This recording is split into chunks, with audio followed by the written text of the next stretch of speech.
Welcome back to the Tabernacle podcast. My name is Ben Brown, and with me today we have Tim Burgess. How you doing, Tim? I'm doing well, Ben. Hey, thanks for being here. Thanks for having me. We also have with us today, once again, Joe Kelly, our friend, who's been hanging around the Tabernacle for a little while, marveling at the whatever this is. Marveling. And actually today, over running the computer, producing for us, we have Matt Guitar Hughes. And Matt, that intro music, is that more that you wrote? I'm going to embarrass you. Yes, I did write that, yes. Matt, so that all of that Matt, is Matt. did you perform that as well? I performed it. Wow. I programmed the drums. Those are fake. But guitar, bass, all the rest of the stuff is I actually played. Yeah. You're amazing. Yeah, that's pretty awesome. Thank you for doing that, Matt. Absolutely. Just got to give everybody a little, all of this stuff that happens here, there is somebody behind it, and most of the time there's a lot of people that you don't hear their voices, you don't see what they're doing, and that is actually quite applicable to life. But in any regard, we're back here for part 2 of what we're calling Joe Kelly's life story, for lack of a better term, just getting to know him a little bit. If you didn't hear the first part, we invite you to go back in the archives, find that. It should probably be last week's if you're listening. I'm not sure how we're dropping these, but Yeah, I'm not sure. I'm not I gonna worry know about the it. last one did come out. I don't know if it's 82 or 83, something like that. and then when I think we messed up the numbers on them all anyway. It doesn't matter. Just go back, find something that says Joe Kelly, listen to that one first, and then that'll give you the beginning of the story. But with many of these, there's more than we're going to fit into an hour and a half. And so, yeah, we wanted to invite Joe back and just continue on with his story from the mean streets of, was it Philly or Pittsburgh? I'm sorry. Pittsburgh, that's right. And growing up on the streets of Pittsburgh. Are you, Joe, a sports fan? Were you ever a Pittsburgh Steelers fan? Oh, yeah. Okay. Just curious. I would not have guessed that. See? We were talking about stereotypes before, and I would not have guessed that Joe Kelly was a Pittsburgh Steelers fan at one point. Oh, yeah. Oh, absolutely. They were. But in those days, you could walk by the stadium and meet them on the street, when I was growing up. Can I give a real fast sidebar? My friend and I were traveling to meet John. We were going to meet up with John at the military academy, Naval Academy. And so my friend and I are traveling there. John flew first class probably. And we stopped in Pittsburgh for our first night. And we ended up going downtown. I had never been there, just had seen steel, right? And Pittsburgh with their yellow towels waving every time they pound on the Lions, if they ever played. But downtown was amazing. And to see the stadiums that close to each other. And then, we went to Pittsburgh Stadium. I don't know what it's called, but Heinz Field it was, yeah. And we just walked up to it, and the doors open. There's a couple of security guards. There was 2 black ladies and a black man as security. And we walk up, and we've got black T-shirts on that have crossed on the front 6-shooters, and below it says "Defend Your Faith." And they stopped us because of the shirts. And this lady goes, "All right, you're going to need to explain that shirt before we let you in." And I said, "He designed the shirt. You're going to ask him." So Gary got us in, right? So we're just hoping to walk around. Turns out they were filming, and they had a linebacker and a receiver and one other guy. And they're doing this show that they did almost every week. They're filming it. And there's bleachers, a little small bleacher, probably would sit about 100 people. So Gary and I go in and sit down. We realized we were the only guys, that it was a show about cooking. Oh. And it was all of these women in there that were absolutely in love with these players. And we stayed for the whole thing, but it was really awkward. So that was my Pittsburgh experience. So I'm sorry, I got way off track because I want to get back to Joe. Let's get back to Joe. Let's get back to Joe, Tim. You've got some more questions that you wanted to ask Joe, so I'm going to let you take the lead on this. Okay. Joe, I've got written here at the very top of my notes is, my desire is wanting people to know you kind of like I know you. And I think we were successful in our last one. And you had said something probably half hour in that I kept trying to get back to, but we never made it. And you were talking about finding God and worship. And you mentioned that it could be anywhere, that it didn't have to be in a building.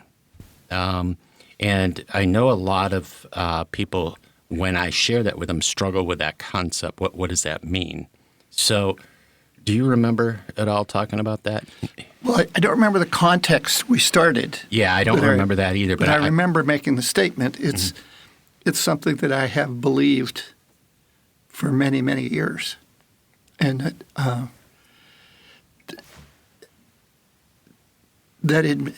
my understanding of God is that whatever God is, God created it all and is present in it all.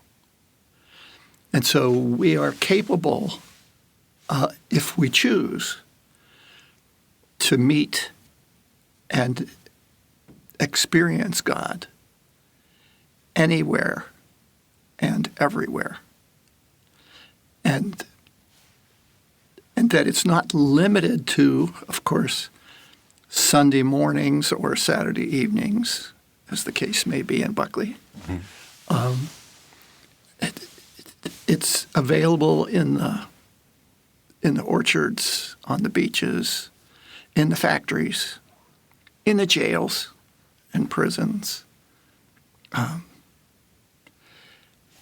It's more a matter of our attitude and our willingness. And I believe that's real. Yeah. That, I was really glad that you said that because that's something that my eyes were open to that more when I began to explore the concept of God through AA rather than a definitive God of the Bible. And because I was very rebellious and I wanted the church just to go away. I didn't, but it was so formulated in my brain that it was always going to exist no matter what. And I had some mentors, some sponsors through AA that really helped me find that picture of God. And I didn't know for the longest time that you could find God outside of the Bible context. Now, I believe Scripture is inerrant, incredible, will give us what we need. But I wasn't ready for that. I needed something else. And finding God outside, I took that literally. So you mentioned the orchards. Mm-hmm. So where would you seek God in the orchards? Oh, on a regular basis, I would just sort of walk 10 steps from where I was working and talk to God and feel connected. That was how it started for me. And so I'm glad you explained that in terms of your view and understanding, because that makes a lot of things make sense. Uh-huh. Because I started outside the church, having had virtually very little to do with the church ever, and came into the church as an experiment. And quite frankly, I'd never have let go of having at least one hand outside the church because I find it difficult to trust the organization. Mm-hmm. But God is not is bigger than our organizations. And it's not that there's something wrong with the organizations. It's just, it's bigger than. And that I don't let any organization dictate to me right or wrong in terms of my spirituality. So has that ever led you to disagreements? Constantly. Okay. Although it certainly has led me to many, many, many, many, many differences with people. But I have learned that I don't particularly need to disagree. I can just be okay being different. And that's really important to me.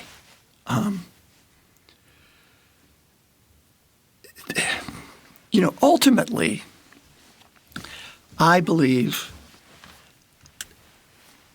that if Jesus, now, I'm going to say this, but recognize, I also believe that Jesus walks the earth today in every person who is acting lovingly towards other human beings on the earth today.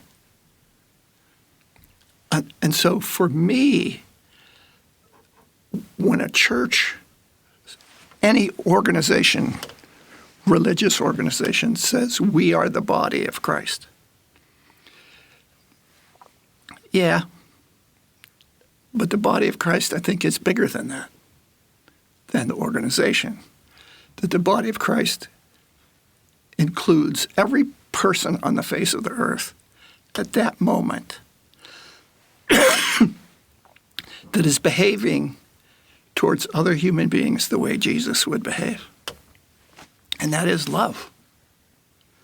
The words from the Gospel of John and the letter of John sing in my head and in my heart. And so that means that I take virtually everything the organization says with a grain of salt. Is that fair? Oh, yeah. Yeah. That's more than fair. That's. Do you want to weigh in on that, Ben? I'm just taking this all in. Okay. No, that's Okay. great. I just jotted down here in my notepad just that concept of being okay, being different. And that's when my phone's going to ring. Sure. Recording a podcast, Seth. I will get back with you later. That concept of being okay, being different, and being okay disagreeing, or being okay. How did you say that? It wasn't about, no, I need to be right, or I need to prove you wrong. Which is because I believe that really is the message of Jesus. Okay? Is that we are all, now, this is my view. Yeah. Okay? We are all loved by God the Creator. All. If we recognize that and allow that to fuel our drive and our purpose, and we share that with others, then we're recognizing it, and we get the benefit of recognizing we're there. But we're loved whether we have faith or not. We're loved regardless of what religion we're a part of. So where do you think some types of Christianity will, or maybe not Christianity, that there's a perception about Christians and God from a typically non-believing person out there, that God hates them, that there's a hate. I mean, I understand God hates sin. He hates, and for me, that's easy to look at, like with my kids. You disobeyed and you did this. I really hate that. But the love doesn't change, right? So do you think that we've helped propagate that as an organization? Well, I think our organizations have a tendency to do that. I think we have a natural tendency to do that. If you're one of us, like we were talking about before, if you're a Pittsburgh Steelers fan or whatever team you're for, then you're part of the good people, and everybody else is less than. That's ridiculous. On the face of it, it's ridiculous, but it's a common thing. It's a common thing for us and taught throughout our society. If you're American, you're somehow superior to everybody else on the face of the earth who somehow had the sad, sad luck of being born into some second-class country, which that's part of the problem. That's probably one of the main problems in our earth, is that we can't work together because there's all these things that block us. And so people hear us say, join us and be saved. Well, wait. Why do I need to be saved?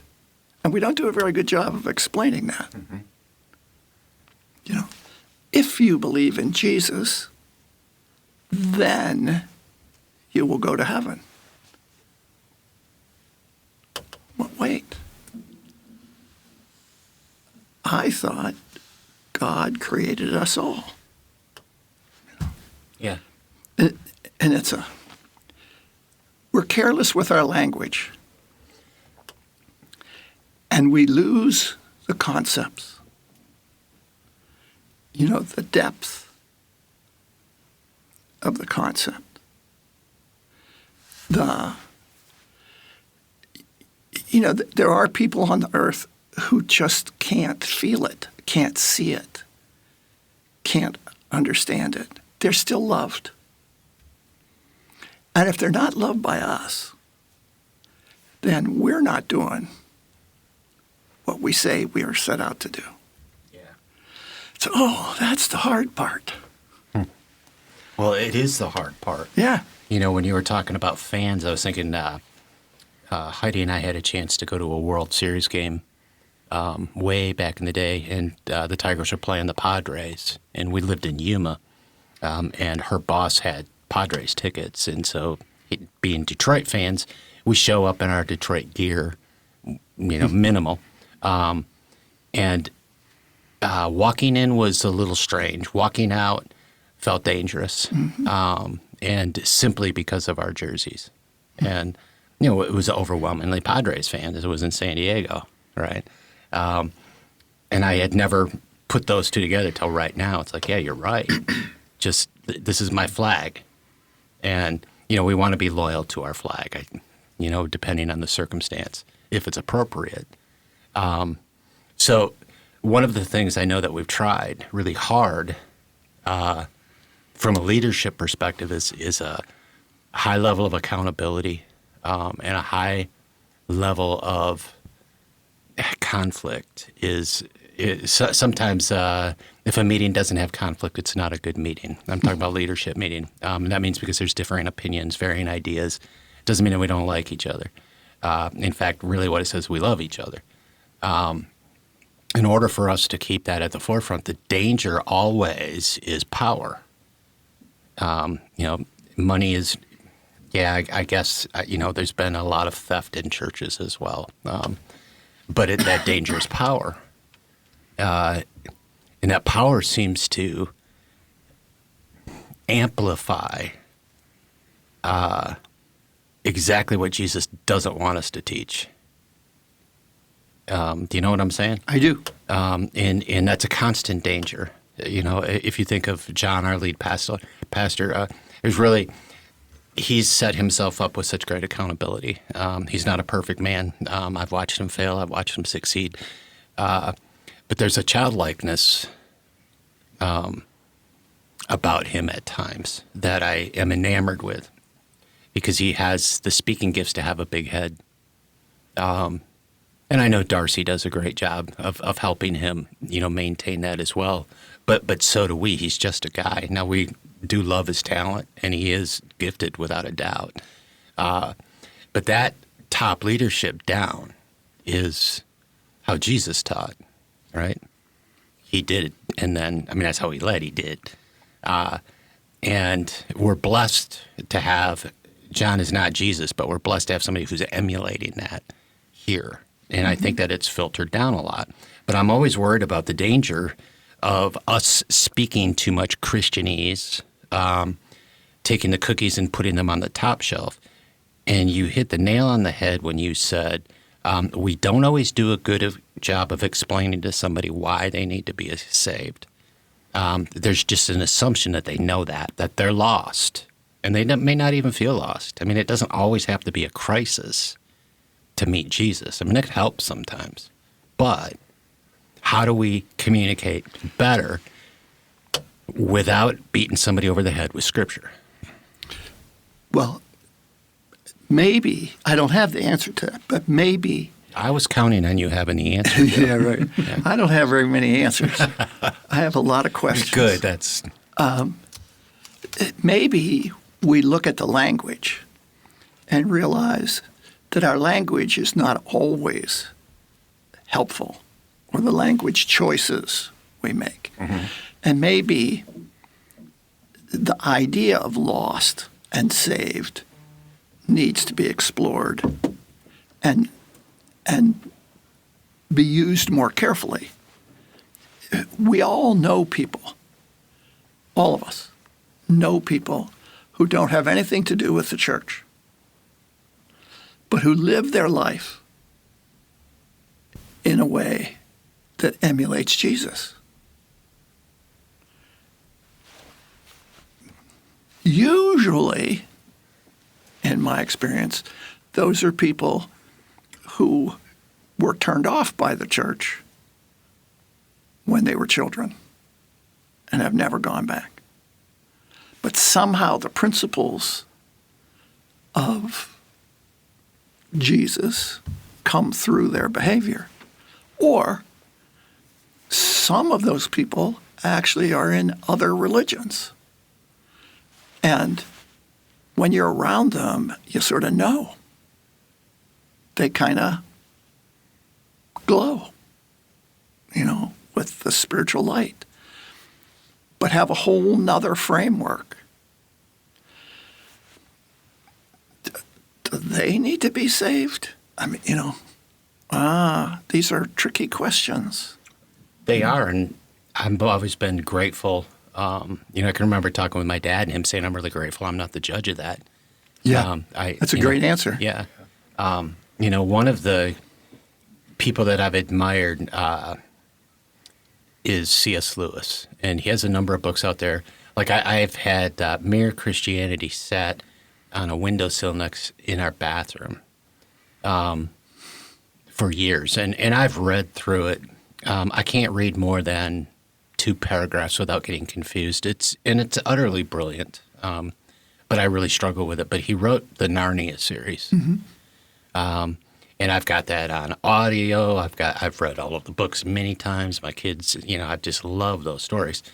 But there's one in particular that there's a big battle that's happened, and Aslan, the good guys, win, and the bad guys need to go into a tent, into this darkened tent where Aslan is sitting, and it's a kind of a judgment scene.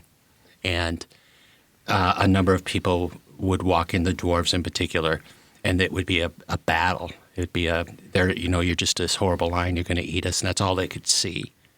And then there was one guy who worshipped the other god, and his name was Tash, was the other god.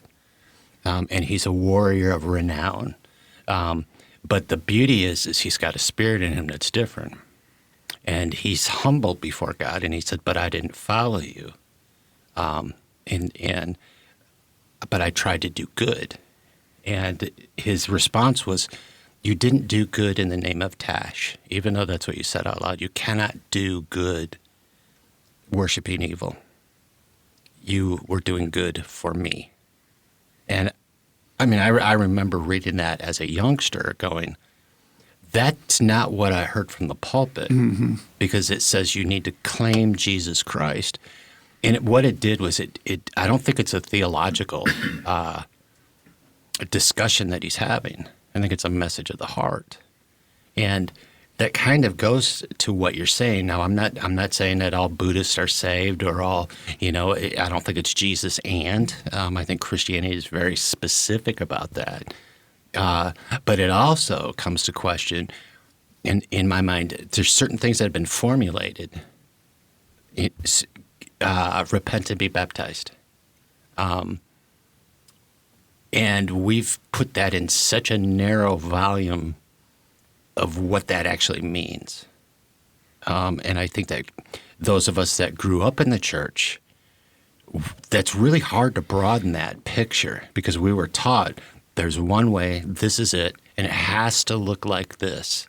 And I'm not saying that there isn't one way, but I am questioning what does it look like, right? Does that did you read that bit of Yes. Lewis? Yes. You know what I'm talking about. Yes. I thought you explained it very well. Okay. But also, these are things you and I are not necessarily going to agree on, where we're going to be different on. Yeah. Because I do think that there is one way, and it has a particular name to it, is part of the problem, and I think it's part of what I'm going to call the corporate message. And unfortunately, I think human beings we would like the answer to be clear and easy and quick or cheap or not take a lot of effort. I think the idea that Jesus, from my reading of the Bible, I think the idea that Jesus was teaching that you have to follow Jesus is a misreading of the Bible that has grown over the centuries. That what Jesus was talking about was a relationship with God that was vital and meaningful and real and living and human and divine. That crosses those boundaries, all those boundaries that we put up, which makes us feel kind of special and arrived, as opposed to actually practicing the behaviors of loving our neighbors and the even stranger ones around the world who are different from us and think differently. I think that's what we're really required to do. And when we do other than that, we sort of go off on an easier tangent that's sort of easier to be in. And I think people like C.S. Lewis got it, sort of. But that's the human condition. We get it, sort of. Yeah. I think that ultimately our need to feel like we have it right is the trap, the spiritual trap. Mm-hmm. We have it right and other people have it wrong. There's only the wrong. And we're all in it together. You just reminded me of Heidi telling me about raising our kids and being able to say to them when they would become teenagers and be maybe disrespectful and stretching the boundary, checking the fences, and she would look at them and say, "You could be right," and that would end arguments, which is amazing. In her head, she's going, "You're crazy," maybe, I don't know. But rather than escalating, and that's taught me a lot about having convo with people of different faith or people who maybe choose not to believe. I have a problem with people say they believe in nothing. I don't think that's true. Well, neither do I. In my experience, that there's something greater than ourselves. And I used to ask my dad questions when I was younger, and it's like, well, what about the little tribe in the Amazon that's never, I was trying to trick my dad, I was being a little Pharisee, like what? What about them? They go to hell. And God said, no, they'll know by nature that there's something bigger than themselves. And it won't be a plane flying over. It will be just nature happening, the world happening. God will make himself evident that there's something greater than them. They'll see the stars. I'm like, oh. So that person never proclaimed Jesus as my personal Savior, which I'm not against at all, because I think that there's a firmness that happens there. The one thing is, I believe, in order for you to actually believe in what you said, Joe, is live it, is understanding that there's something greater than me, and I need to be humble before that. That all of my efforts, my personal efforts, really have done probably more damage than good. And Jesus says, you didn't even know what love was until I showed you. And there comes a point where I think a decision as an adult, whatever age that is, the age of reason, we need to make that decision that there's something greater than us, that I really am struggling with this love concept. I know it feels really good. I know I really desire it, to be loved. And now I'm on a journey to seek what it is, because that's been one of the human forays into finding truth, is how many books are written about love stories and how many movies, and it's a continual question. And I still haven't found one other than Scripture that says this is what love really is. It has nothing to do with sex, or it has nothing to do with boundaries of any type. It has to do with this human condition that I feel really lost and I feel really alone. The last episode, I had said one of the strategic moments in my life that was really important, you provided, Joe, by me asking the question, what in the world is wrong with me? And you looking at me and telling me truth. There is nothing wrong with you. That was a moment of love, because there was assurance in it, right? I still think that we need to atone somehow for the damage possible that we can create, right? And I can't do that completely, because I can't repair the past all the way. I can own it, and all I can do is go, okay, I've been given this breath this day, and I'm moving forward. Now that I'm moving forward, what is my day going to be? Where's love going to be evident for me? Not where am I going to see it for me, but where is I have the opportunity to give it away. Does that make sense to you? It does. Good, because I don't say this type of stuff a lot, because there's a narrative that I truly believe that when I'm preaching, I'm going to be very succinct. I've got very little time to talk to groups of people. This is more like bros sitting around having a cigar and a cup of coffee going, am I crazy, Joe? Ben, Well, but I think that if we preached less and sat around having coffee more, the world would be better off. Amen. And instead of driving the divisions higher and stronger, would begin taking down the divisions in the same way that's happening here right now. Like, I feel closer to you guys today than I ever have. And isn't that weird? Because we're all different. Yeah. But we really aren't as different when our motive is to listen, consider, what can we cooperate on? What?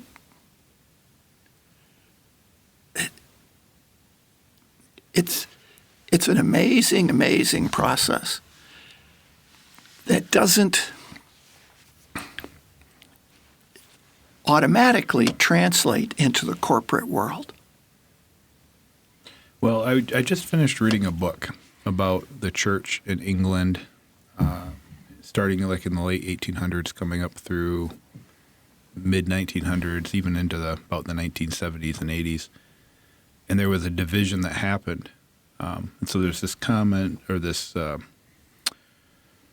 concept, I believe it's pronounced ecumenicalism. So cooperation between peoples of varying faith. And the big disagreement was how much can the evangelical church work with the Roman Catholics at the time. And then there was all these different sects. And it turned into quite a thing.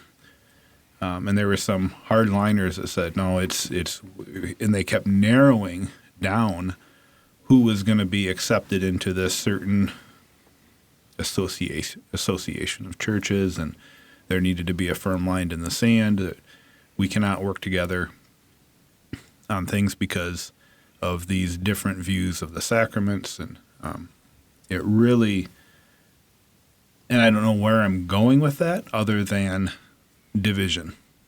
It was just more division, more division, more division. And the question that it brought up in my mind, and I don't have the answer for this, this is the stuff I sit around and ponder on, was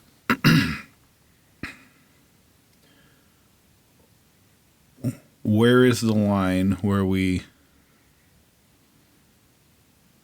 stand for what we believe, whatever that is, and the balance of that with still willing to join with somebody who says, yeah, we might differ on these different respects, but we're still about this one common goal over here, which is, let's just say it's loving people well. We might, we're going to, there was so much effort being put into the theological argument. I wonder how little work of caring for others was not being done. And again, I don't have answers for this. I'm not going to sit here and judge one way or the other on that. It was just interesting reading about it, the two different viewpoints. The book I was reading was about Martin Lloyd-Jones, who took more of the separatist viewpoint of we should remove ourselves from this organization.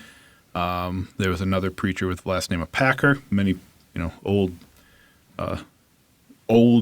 Christian ghetto people will probably know who I'm talking about, who went more of the, no, I think we can join hands on this. And there were friendships there that were broken. And there was sadness involved in all of that. And it actually, reading through that has had me thinking more. I've had more questions in my head, questions in my heart than I've had answers. I've thought about, I've been around Bible studies where there can be such an emphasis on theological accuracy, where I've watched somebody who's read all of the, 5-point Calvinists, and they've read every single one of Spurgeon's, all of his messages, and they're diehard. But I've watched them when somebody was trying, in a very elementary way, to the best of their understanding, trying to describe the Trinity, where I've watched somebody with that, we're going to call it just that high level of study, turn around and berate somebody for trying to describe the Trinity as an egg. It's the best way that they can try to figure out this whole concept of God and Spirit and Christ together. And it just made me wonder about sometimes our obsession with theological accuracy, where we go with that, and maybe sometimes if it's a distraction from our true purpose, and if we're missing a point. And I sure hope I don't get to heaven and I've got to give a 5-page report on the 5 points of Calvinism, or a lot of this. I read another book called The Imperfect Pastor.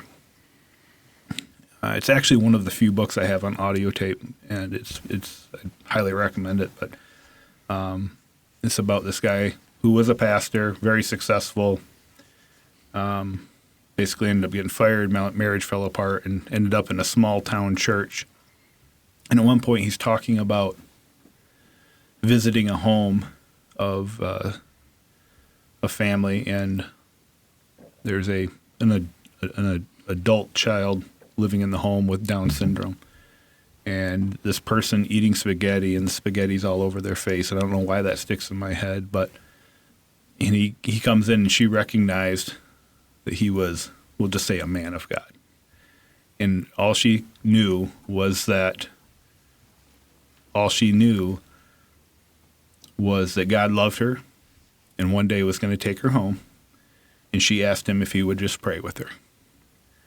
And the simplicity of her theology, really struck him. And he found himself praying with her spaghetti-covered hands, and it was a learning experience for him. And the faith of a child, my perspective, I think sometimes we can overcomplicate some things. I don't know where I'm going with that. Well, there's a beautiful metaphor there, and a lot of us, sometimes myself included, are afraid of spaghetti hands. That's uncomfortable and messy and gross, and it's out of my comfort zone. And maybe that's why the church has a tendency to focus on the theological implications of da, da, da, da, da, da, da. Because we're afraid of spaghetti hands? Yeah. And messy people. Yeah. Who don't. When we don't have absolutely clear answers on how to love and how to be loving. So I have this sense, okay, that if Jesus in the person walked the earth today, returned to earth today, that all of his time would be spent like on the southern border of the United States, in the slums, in the hospitals. Almost none of it would be with the churches, because there's way too much wacko stuff going on there to waste time on. When what the message really is not that we have to believe rightly, but we have opportunity to believe. And practice be more loving all the way around. And we get lost. That gets lost. Well, you even touched on something. When you say southern border right there, I'm sure some people's hackles just went right up, because I know in America, and I have friends who will assume where I am politically aligned based on my profession, one way, shape, form, or another. And I've had to ask them to politely, please don't classify me with that one way or the other. And I'm like, I don't even want to get into that. But as soon as we bring up something like, border crossings, suddenly now we've got division again on how we view that. Well, oh my. Let's look at, where did Jesus go, and who did he spend time with? If Jesus was walking the earth today and he made a beeline for the Buckley Tabernacle campus offices, I would run, because he never approached the Pharisaical leaders with, let me give you a great message, let me perform miracles. He came and kicked their butts and said, you whitewashed tombs, right? You hypocrites. There's a great, how many times does he call them that? That would devastate me beyond life to have Jesus do that. And I know that there's some things unintentionally, I hope, that we've done very incorrectly, over the years. When it's brought to our attention, one of the things I've been proud of is we've tried really hard to own it and say it out loud, from the stage. We made a mistake. So churches should be afraid if Jesus comes back and starts walking up to their door. Well, I think the reality is, I think the core of Jesus' message to me is that we have to change. We have to be willing to change. In the individual heart, in the family heart, in the community heart, in the national heart, we have to be willing to change. And what do we have to be willing to change? It reminds me, I was just going to scratch my ear with a headset. It reminds me of my first experience in a 12-step meeting when they said, in order to recover, you have to be willing to change. What do you have to change? Everything. And my heart collapsed. I was like, but you don't have to change everything overnight. But you have to be willing to change. And it's when our churches are willing to change, and it's when as couples in a marriage, if both people are willing to work on changing, there is hope. If only one is willing to change, there is little hope. Because the trick in a marriage is that both people absolutely believe they're right. And the fact is, they are. But good marriage isn't built on being right. Well, what does 1 Corinthians 13 talk about? Love does not insist on its own. Or, Yeah. What love isn't, is love is not insisting on my own way. Translation, that I know that I'm right. There's no love in this. And we can take that to all levels. That is being a good American, spouting one particular way of believing about being American, or is it practicing cooperation with all those weird people who think differently than me? Or the Mexicans, heaven forbid, there seems to be a river that makes us different. Or people around the world. And I think Jesus' message has always been there is one family. There is one family. And we're all in it. And they drive us nuts. Yeah, they do. They do. So, Joe, just to shift gears a little bit, when last we talked, we left you on an orchard, standing on a rock. Oh, yeah. And asking, whatever you are that I don't believe in, I need help. And that's actually it's just that picture of crying out, going, I know something needs to give. I know something needs to change. And I don't think I can do this. And then you said you received help. And you kept crying out and kept asking. And help kept coming. Help kept coming. So you've told me before, hair down to my belt in the front, hair down to my belt in the back. And a nasty attitude. Okay, nasty attitude. And so, which is interesting as I've gotten to know you now. Quaker pastor, and this change, this shift, this jumping forward from those initial days of, okay, I'm going to try talking to this thing. I'm not quite sure what it is if I even believe in it, but it keeps seeming to answer. First of all, what were some of those answers that you were getting? What did that look like? So answers for me always seemed to come in connection to prayer. But it wasn't really limited all to prayer. It was, at the same time I'm active in 12-step meetings.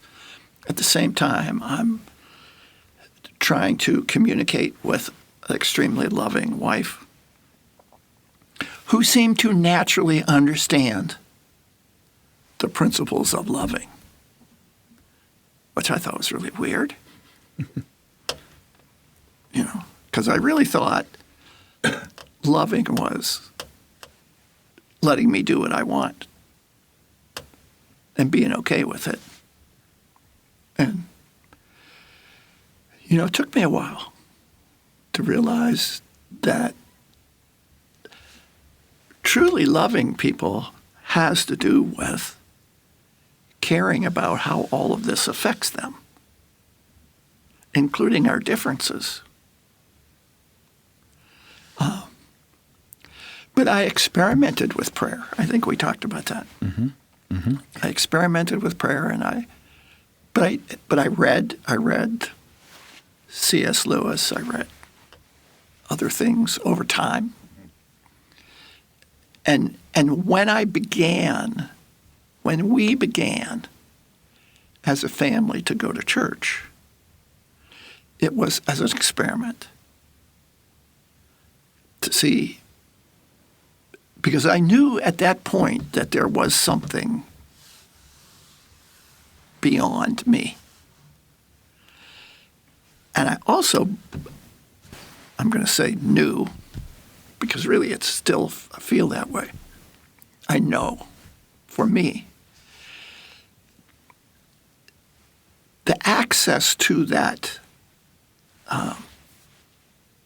spiritual power isn't based on me believing in the right thing,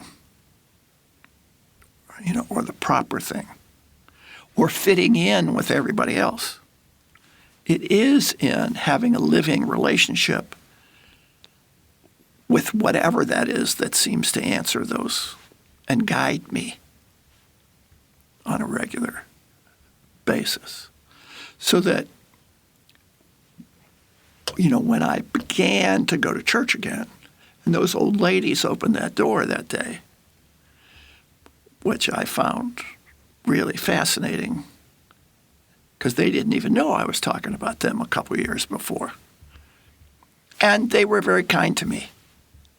And they let me ask all sorts of strange questions. And just were very loving and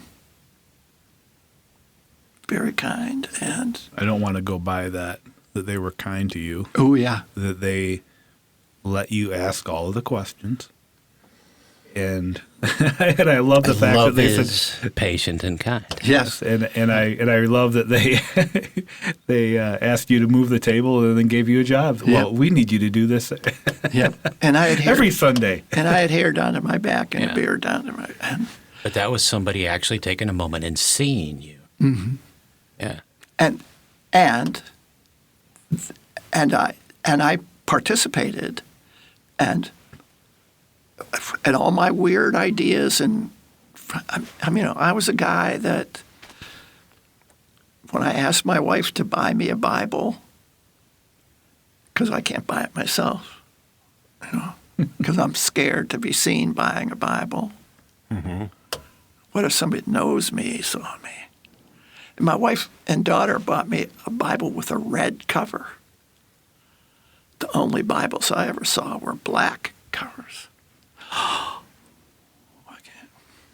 can't.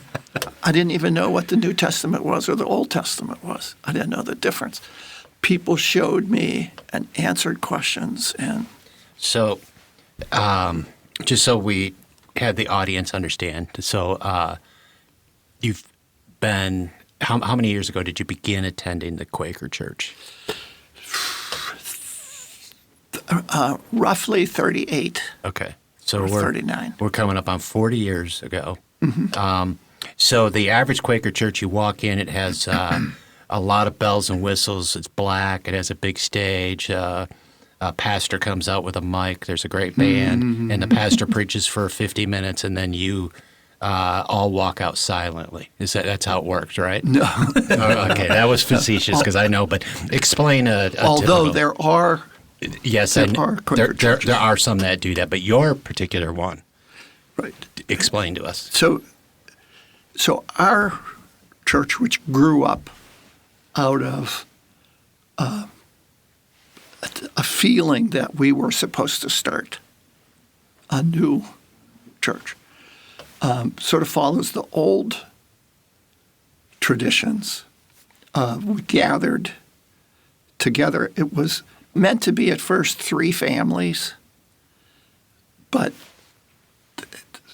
somehow within a week or two it expanded to more than that.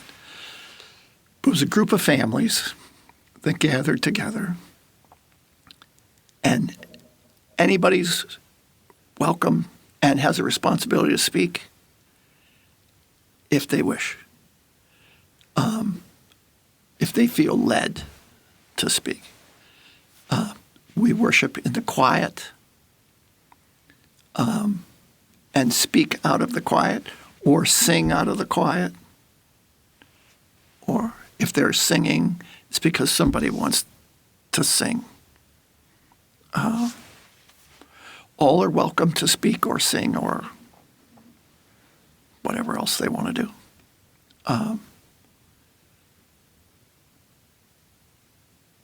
And we have been like that for the past 39 years or so. Okay, do you guys sit in rows? Do you sit in a circle? Do you? We have done, it's done differently in each place. Okay, In our church, we try to get as close to a circle as we can. yeah, we call that a Buckley circle when it's not quite perfectly round. But yeah, it just is whatever. So, do you know? There's a part of me that'd like to do an experiment and start sending 5 people at a time from our congregation to go experience, because I think their heads would blow up. They wouldn't know what to do with their hands. They would probably sweat like mad, sitting in a meeting with silence, number one, not having a script necessarily to follow. Now, none of these are bad. I mean, the way we run services are, we do the Sunday service, we call it with excellence, to try to take away distraction. That's our main goal. We want people to hear Jesus, not us, and connect spiritually. But there's other ways to do that, and we are stuck sometimes in a mold. Well, and how you described how people would feel, and I agree with you. It is how people feel when they worship with us for the first time. But I would also suggest that that's pretty much how we feel when we come to worship with you. That was my next question. Yes. Was you know, you and Linda came for the first time here some time ago. What was your feeling? Maybe Linda's feeling walking in and sitting down. I know the music was too loud, and we've adjusted that. You guys have headphones now, which is wonderful. But what was the experience like? Well, it was and is still to a degree. It's a very different form. But we have learned from the experience that God's not in the form. God's in our hearts. Yes. And we're able to worship here as well as we are, wherever. And that's the key, I believe, is that it's not the form that makes the issue. The form is just what you're used to. Yeah. Yeah, it is. It is. And, but that sometimes we get used to the wrong thing, and. Well, all of us. Yeah.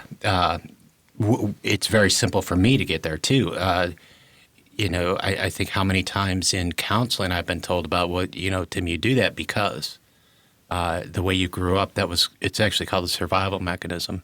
And you're not dumb because you do it. Actually, it's pretty brilliant. It was a great way to stay safe, right? But maybe now as an adult, it's time to choose something different. And, that childish versus adult behavior, that does not have to do with age. And, you talked about going into AA and having to change all of your heart, to change everything. Isn't it miraculous? At least my experience has been God reveals something new to me about me that I could choose to change when I'm ready to deal with it, rather than piling it all on at once. I've often thought of it like I have this huge garbage bin above my head of all of the stuff I've created. And he doesn't just like open the door and let it all fall on me because it'd crush me. He lets a little out at a time, but he's also loving enough to know, I think you're ready to deal with this now. So anybody out there looking to make a change? That fear, it feels overwhelming. But what AA, the church, Jesus, Joe, Ben, John, others have taught me is, now sometimes it's just whelming. It's not overwhelming, just a whelming feeling. And we can do this. We can make these changes. And I think that I don't think there's just one way to worship. No. But I think that unfortunately our society sort of pressures us to build things that sort of look alike so that people feel more comfortable. But feeling more comfortable doesn't necessarily mean learning or developing healthy habits. A friend of mine who was a part of a big church brought his family one time to worship with us. And afterwards, I said, so how was it for you? And he said, well, I realized about 3/4 of the way through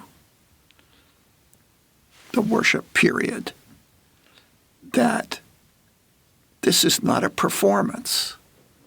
This is a participation. And we'll never be back. Okay. So if we're honest enough with ourselves to look at and ask the question, what are we looking for?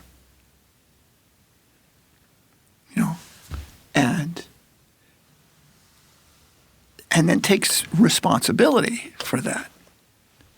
If what I want is some nice place to go and listen to what's going on and be struck with the beauty or whatever. So if you go to I have been, and I was part of a wedding that wasn't Greek Orthodox, which is full of ceremony and gilded costumes and those kinds of things. And my head was swimming in all of this stuff. But when my head stopped swimming, and I realized, okay, wait. That's not the meat. The meat is the relationship. Okay, we do that. We do that, whether it's in this guilt-filled church or whether it's in the field sitting on horses or whether it's on the boat, the ferry to the out islands, or in a Quaker church or in the Buckley church or wherever. Those things don't make it what it is. We are the ones, who make it what it is. And then we're all right. Then. So I had a friend who was a Catholic, have numbers of friends, and who were Catholic. And this friend married into somebody who was Catholic. And he asked me one time over coffee, he said, when I go to church, I don't understand the sit up, or sit down, stand up, kneel down, all that stuff. I said, so what do you do when that's going on? He said, well, I pray. I said, well, just keep doing what you're doing. Can't go wrong. Yeah, really, I'm going to church, not an exercise Can't class, go right? wrong. Yeah, can't go wrong. Yeah. What would Jesus want you to do? Jesus would want you to pray. Whether there's a lot of music going on and tons of wonderful musicians, or sitting in the silence, or all the time in between. Yeah. You know, from my perspective, an admission is when Heidi and I travel, I don't go to church. And there's a reason I don't go to church, because I judge like mad when I'm there. And I'll sit wherever I'm sitting, and I'm either envious and taking notes of things we could do, or I'm like, I cannot believe their transitions.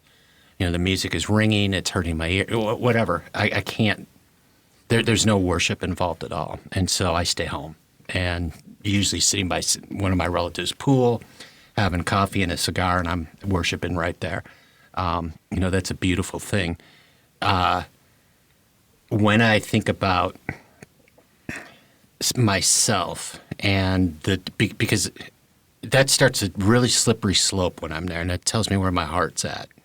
And usually vacation, I have to have like 3 weeks before I really start relaxing, and maybe I could worship again. But I'm coming off on a high-stress job and blah, blah, blah. So I had been thinking about some friends of ours from years ago that were involved in a church split. And during that church split, it was, I think it was a Baptist church. It doesn't really matter. But it was, can you lose your salvation? Once saved, always saved, or can you lose your salvation? And I'm thinking, well, that's a really ludicrous question. I wouldn't even know where to begin on that, but it began this infighting that eventually destroyed a church. And the question that I finally came up with later was, how susceptible am I to that? Because when I'm judging, I'm going, well, I would never do that. Yeah, baloney. I haven't been in that circumstance yet. There are certain things I feel I would fight for, maybe to the death. I don't know. But if Jesus says they will know you by your love, so imagine going to that church and sitting in on a meeting kind of like a fly on the wall, watching the disdain and the hatred that's going back and forth over this theological point that it's like how many angels fit on the head of a pin, you know, who really cares? And is there an earthly answer or not? And the danger that I realize I have is a propensity, because you know my personality a little bit, and if I get my foot stuck somewhere, it's going to stay there. And God's been teaching me that. I don't want that to be the case. And so isn't it simple? No. Yeah.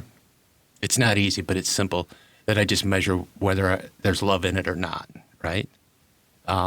Joe, why is that so difficult to keep at the forefront of my mind? Like I go through the day, and it's like, I want that. Ben and I were just talking about something like this in his office a couple of days ago. Where in the heck did it go? How come it's not there? How come I have to become aware again?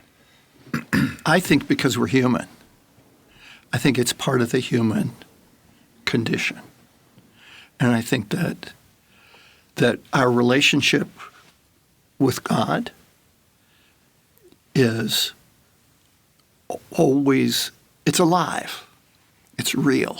It's alive. That doesn't mean it's perfect, because we're not perfect.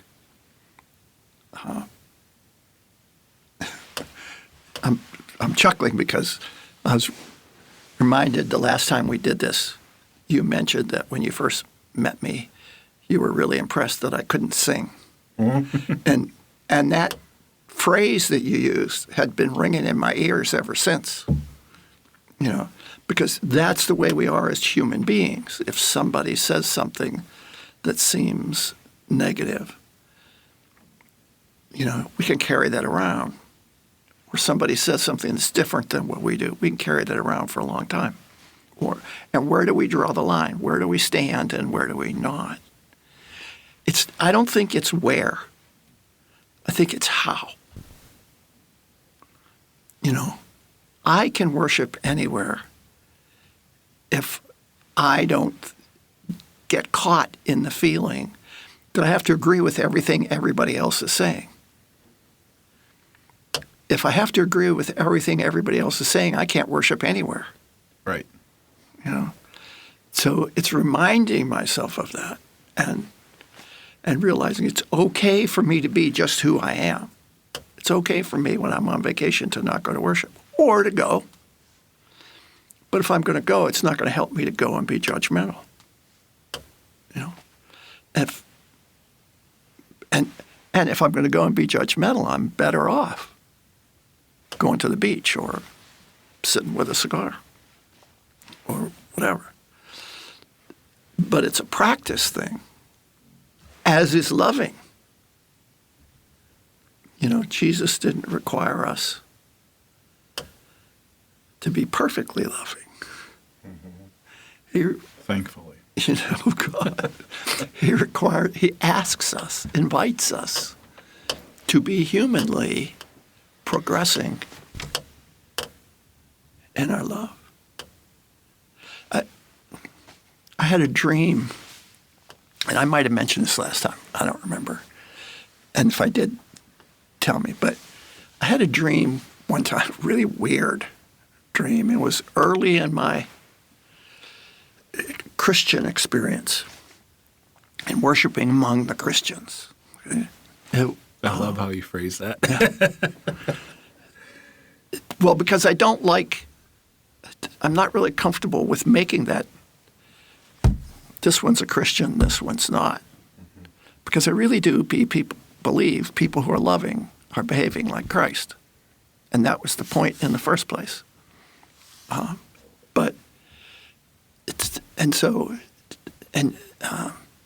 had this dream, and it was awful, and it was amazing at the same time.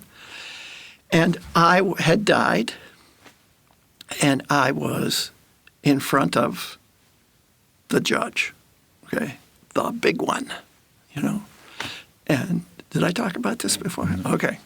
So, and all it is on the, behind the judge's bench was this light that was so bright that you couldn't see anything except there was sort of an outline. But you couldn't really tell what it was.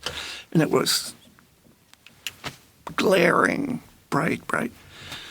And on the other side of the aisle, there were 3 guys standing up in 3-piece suits, and they were the prosecutors. And they were all talking at the same time, and they were listing for the big one. They were listing all my faults from the past and from today. And they were all talking at the same time, and it was sort of overwhelming. And they were being accurate. They weren't saying anything that wasn't true. And on my side, there was me. There's no defense attorney with slick talk trying to explain, well, he's not that bad. There's me and there's the 3 prosecutors, and this whole thing is going on and on and on. And then suddenly, in comes this raggedy character.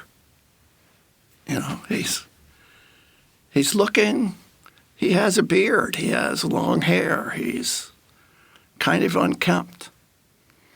He's not even wearing shoes.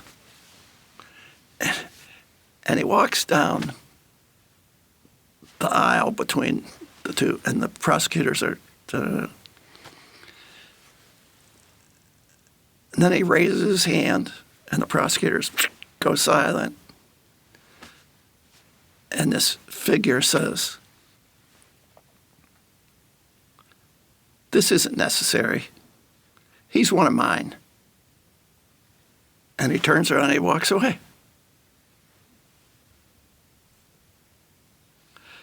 That was the dream. And I thought, whoa, what is this? And I'm a person who believes dreams don't necessarily have meaning. They're just weird, But obviously, something is attempting to answer in me that question. Is it possible for somebody with like me, with all faults and all that history? Because that history, I can't erase that history. Now, let me say something that statement I just made, I can't erase that history. That's not necessarily true. I mean, it's true that I can't change it. It happened.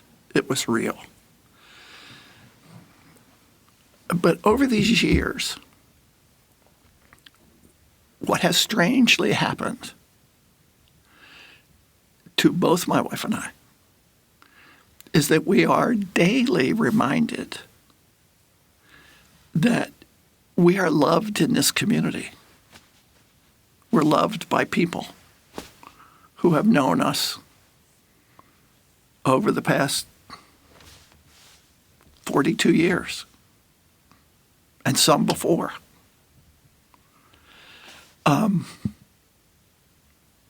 Why?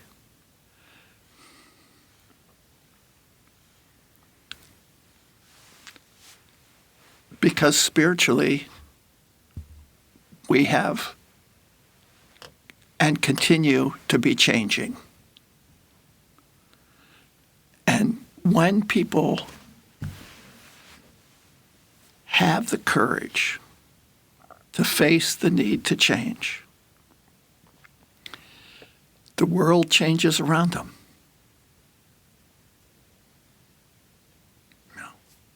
And it's an amazing, amazing thing. So today, at 80 years old, I am happier than I have ever been in my entire life. Even though I still can't control all the things that are happening around and all the weird people who think they need to be different than me.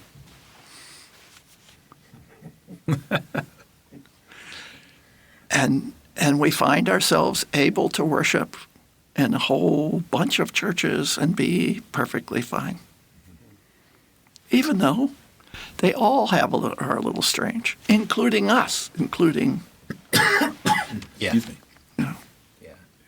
Yeah. As you were telling that story, I was really, you're a very good storyteller, number one, and you're telling the story of the dream. Obviously, I'm maybe not obviously, but for me, it's like, okay, there's Jesus came walking in, hippie Jesus, which in my sense makes sense for you, that may be a picture of who he would be. And the judge, because by admission, you've stood before judges. Mm-hmm. And I love that the prosecuting attorneys all had three-piece suits. Mm-hmm. And the dangerous part is they're all speaking at the same time, so it's overwhelming. But you said they're all speaking truth. Mm-hmm. So Jesus is somebody who recommends to us over and over and over to seek truth. Unfortunately, for a long time, I thought that meant truth in the world instead of truth of self. And some of those most dynamic changes that God has allowed me has been when I've sought that truth for myself. So we fear that, I think, as humans. And sometimes I think we believe that there's something very unique about us that would include some unique type of badness that others hadn't experienced, were the worst of, whatever and we know that's not true. But when you're counseling someone who is saying, "Hey, I'm a Christian," there's got to be some area, Joe, that is maybe you do 10 Christian individuals or couples. There's got to be some commonality there and some barrier to overcome. Maybe just because of their faith, maybe how they've grown up. I don't know. Personally, I really like it when somebody comes in that has no clue about Jesus or Scripture that I get to spend time with, and there seems to be a little bit more ability to be honest, in my experience, anyways, and they're open to exploring suggestions and places that they might improve.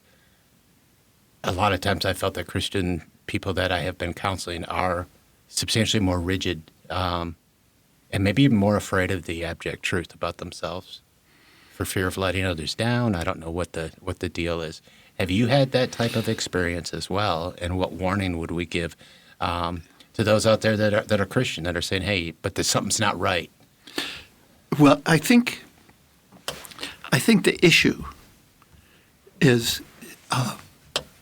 whether a person is a Christian or whether a person is not a Christian. If you're going to go to counseling, then the only really helpful way to go to counseling is to go being willing to do some changing. If you're not willing to do changing, then what you do when you go to counseling is you find other kind of justifications for being right. And that rarely brings you any positive place in counseling. So the thing that Christians, in my experience, tend to do is they tend to use the Christian language to prove their level of sanctity kind of stuff. And it becomes a major barrier to change. And when people start to lay that down, then wonderful things can happen. But a great many people go to counseling with absolutely no intention to change, just to have somebody to hear how right they actually are. So, Yeah, and that doesn't tend to. Yeah, and you said that very well.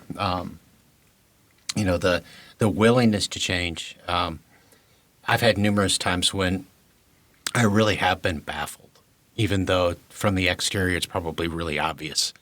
But from the interior, I'm totally baffled, and I could pass a lie detector test on why in the heck is it this way.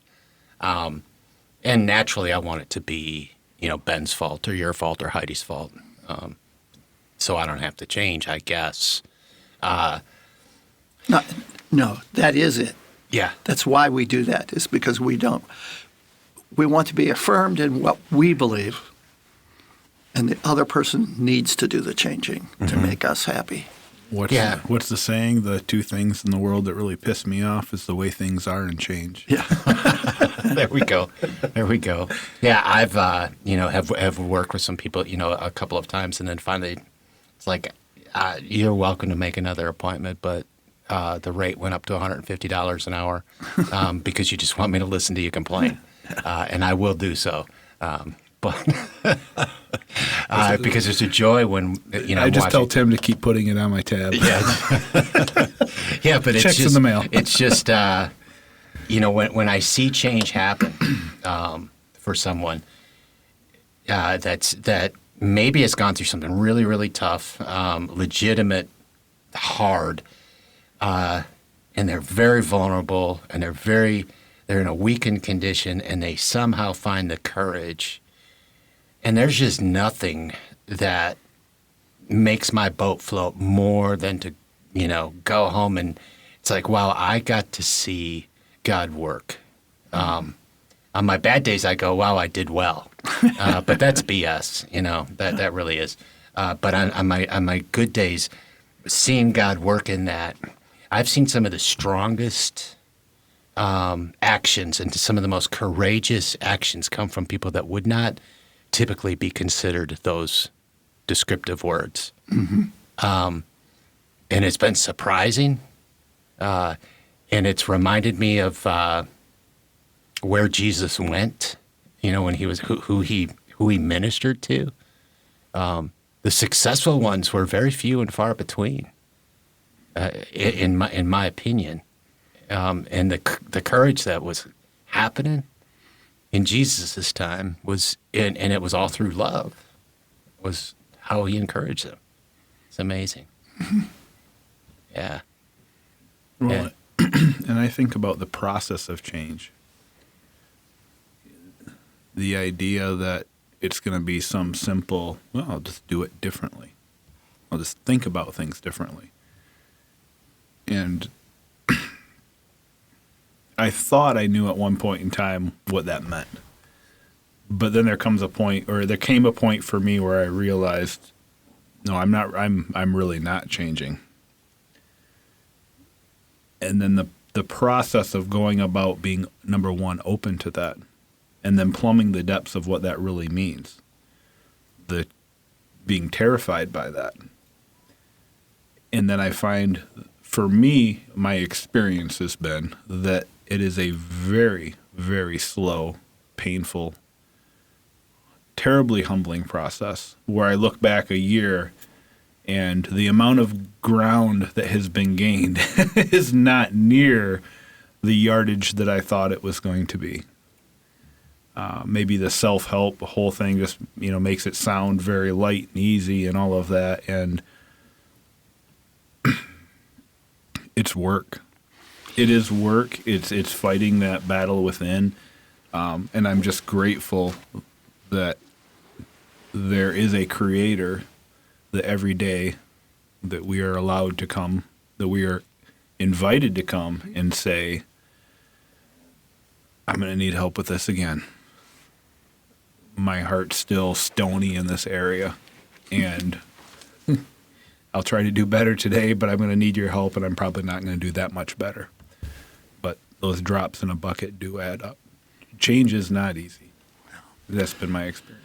Well, something just happened in here, I guess, just in the past few minutes, was I had the realization that back to that thing of if Jesus walked the earth today, Jesus, too much hassle to try and do anything in the churches because they're so locked into their own thing. Well, I had this realization if Jesus met me on the street, oh, wow, Joe, the same thing can be said about you as being said about the church. Oh, no, yes, oh. And that's why we're so afraid of really building an intimate spiritual relationship, as opposed to building our own little booth that has its own ways of doing things and seeing things and talking about things. Because as much as I have changed, and I have, wow, I still have a long way to go. Mm-hmm. But along with that, there's another realization, is that I don't have to get there to be loved. Yes. That I was loved when it all started. I was loved before it started. I was loved when I was a crazy biker, and as are all the crazy bikers and politicians. Wait a minute. No. I'm sorry. I just had to throw some levity in there. No, but, as are all the people that think very different than me. We're all loved. And we all are invited to change, to make it real. or to make it more real So to us. when sin entered the world, I was just thinking about this. I've never really thought about it this way, but God comes to the garden and it says, "Adam, where are you? We're hiding. Why are you hiding?"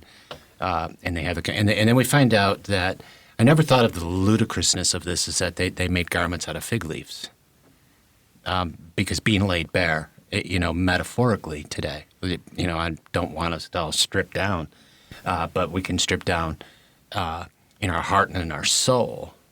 And that's incredibly frightening, but so many times it's like from the outside, it's like, man, you're just wearing a fig leaf over that.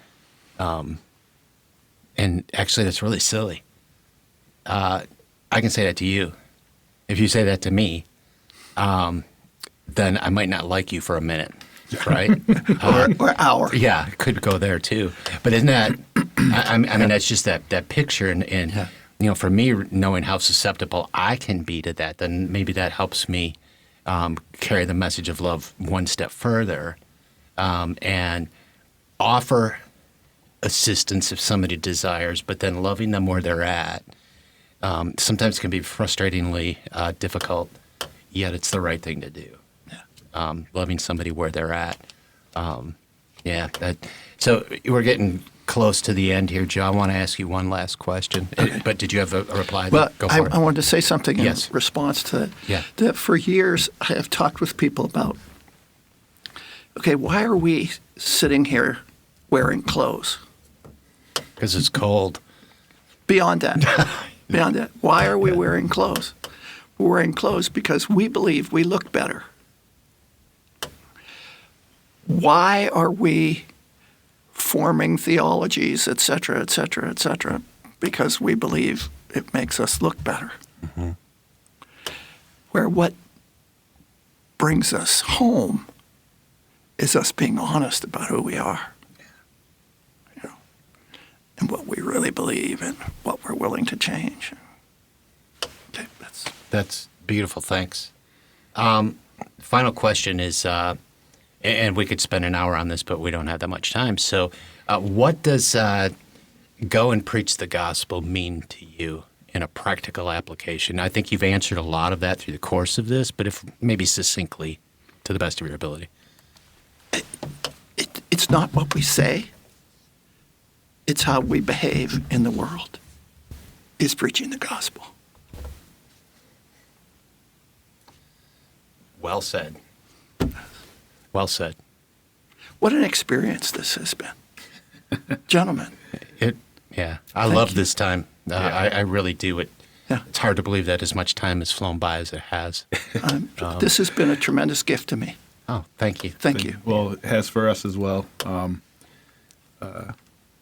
I think we're going to call that complete, at least for now. Yeah, we're for coming this back podcast. later, probably with maybe a little different topic. Yeah, sounds good. I think I'm wondering if we could just come back and spend maybe an hour just analyzing Matt, our producer. We could have him on. Well, maybe Matt's strip him- perfect as he is. Oh, okay. We've already established that. Yes. Yeah. Thanks, Matt, for joining us and doing this today. He runs thank the you. world and doesn't speak. What better person could you possibly imagine being?